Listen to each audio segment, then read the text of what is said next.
Sometimes games are very reminiscent of other games, and sometimes they even inspire them to do different things. It was relatively recently that I made the connection that Nintendo's Balloon Fight is basically their answer to Joust. So we're gonna see which game on the NES is better, Joust or Balloon Fight. Let's dig in.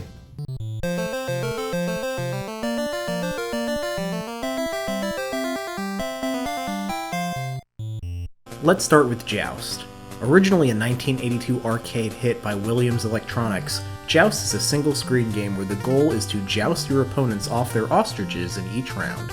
Make sure your lance is higher up than your opponent's, otherwise you'll be out-jousted. You press the A button to flap your wings, and this game can get really bonkers. A lot of it is based on the rate at which you flap, and you can really get going and zoom across the stage. The stage follows Pac-Man rules as you wrap around the stage and keep up a good momentum. This game keeps going with no end in sight, as it is with arcades of this era. It's more so based on getting a great high score. There are 3 different types of knights, each harder than the last, and as you progress, the game throws some additional changes into the mix, like removing platforms and introducing other enemies, like a giant hand that will pull you into the lava, or a dangerous pterodactyl. Joust also supports 2 players to add on to the fun, either co-op or against each other. Joust was pretty successful when it released in 1982, and was influential in the arcade scene for other releases, like Jetpack and even the original Mario Bros. Arcade. Around release, Joust was ported to many other consoles like the Atari 2600, the Atari 5200, the Atari 7800, and many more.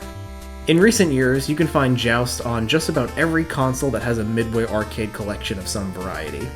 The NES version here is a pretty solid port when compared to the arcade. It was developed by HAL Laboratories, the studio behind Kirby, and legendary Satoru Iwata helped program this one too.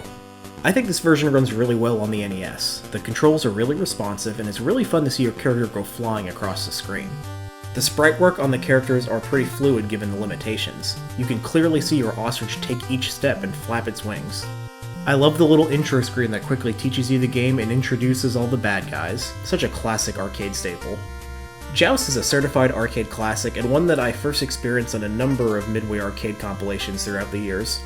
It's a great pick up and play game, and one I'm glad I can play without using a lot of quarters. This version is actually pretty solid.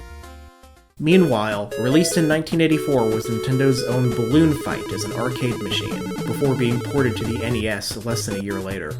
Balloon Fight follows a similar control scheme to Joust, in that you flap your arms while being suspended by 2 balloons and have to clear single-stage waves of enemies in a never-ending, high-score-focused gameplay loop. You must pop your enemies' balloons while protecting your own balloons and also avoiding sparks and fish near the water.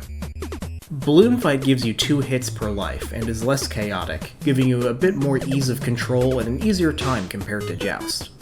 After a few levels, you get a bonus stage where you can pop some balloons to add to your score. What I like about Balloon Fight is the cutesy art style, ease of control, and gameplay variety. You get a good rotation of different screens, which adds some more hazards. Oh look, that's where that spinning thing from Smash Bros. Comes from. You can also play 2 players here for some co-op action. Balloon Fight takes it up a notch with the second mode, called Balloon Trip, where your goal is to fly across the screen and dodge as many sparks as you can.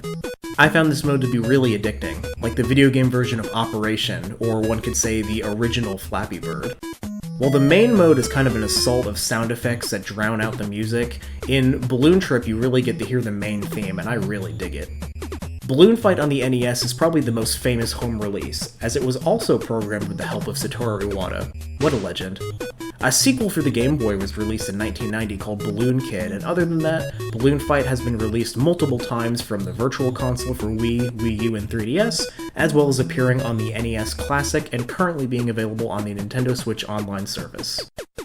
All in all, this was my first time really digging into Balloon Fight after being aware of it for many years, but never really paying much attention to it. Heck, I think my first introduction to Balloon Fight was from a WarioWare minigame. Picking up the NES cartridge recently is what sparked my interest for this video, and it's a great game. I can see the influence it gets from Joust, and even though both games are all about flying, maintaining control, and popping balloons or popping ostriches, they are pretty different in their own regard, and I like both. At the end of the day, it might not be fair to compare a more straightforward arcade game to one with a little bit more depth and charm, but I can definitely see myself playing more Balloon Fight over Joust these days. Both are very solid NES arcade ports, and pretty affordable too, so I'd recommend both for any NES collection. And there you have it, that is Balloon Fight and Joust on the NES, but what I want to know is which one do you think is the better game? Let me know in the comments down below, and as always, thank you so much for watching.